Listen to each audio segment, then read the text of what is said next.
Hey, welcome back to Cooking Course. Thanks for joining me again.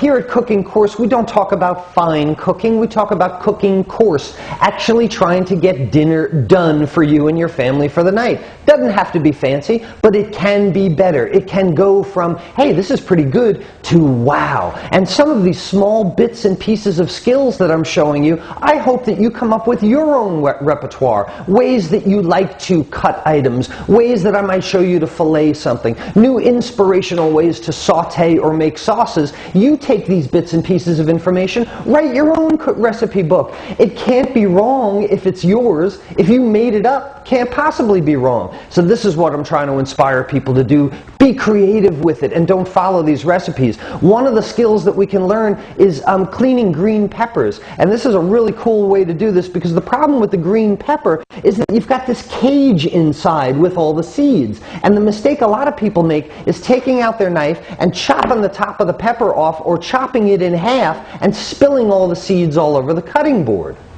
So here's our trusty green pepper. It can be a red pepper, it can be a yellow pepper, it can be any kind of bell pepper. But you see at these dimples here all along, this is where the cage connects to the flesh. Now here's the mistaken part, where we just cut the top off like that. Now here's the cage with all these seeds, and what do? We pull our hands in here, we pull all this stuff out, seeds all over our cutting board, and then we go in here and get this white pith. This white pith is very bitter. It's not nearly as sweet as the flesh. So what are you going to do? Go in here and try and pull it out with your hands? Well, let's take another knife stroke and go ahead and cut that in half. And now we got all this stuff. Let's try and scrape that out with our fingers. Now over here, maybe we'll cut the pith out there. Look at this mess that we've got here. I'll show you a much better way to cut your green pepper.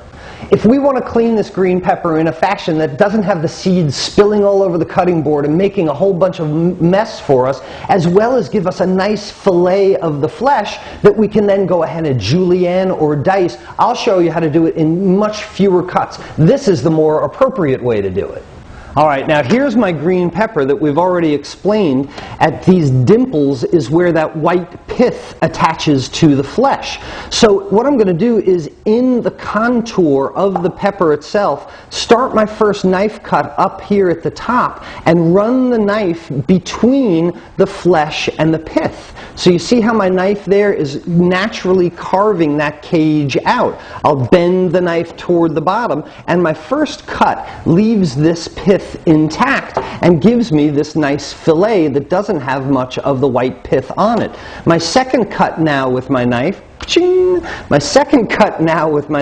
I will cut it radially the same way around, cutting behind the pith and in front of the flesh. So as I continue to cut around, and you can see I'm coming out with this one piece of fillet behind the cage, in front of the pith and behind the flesh, that is, and I wind up with this one piece of green pepper, this fillet, and my cage intact, not spilling, except for the two on my finger there, not spilling any seeds on the cutting board. This can now be discarded. I don't have to chase seeds all over the place. And now with my nice fillet, I can go back with my tip fulcrum method and go ahead, shaking the table and the camera, go ahead and slice that into strips. The strips I can then turn sideways and go ahead and cut those into dice. So this is a much more expeditious way to clean green peppers.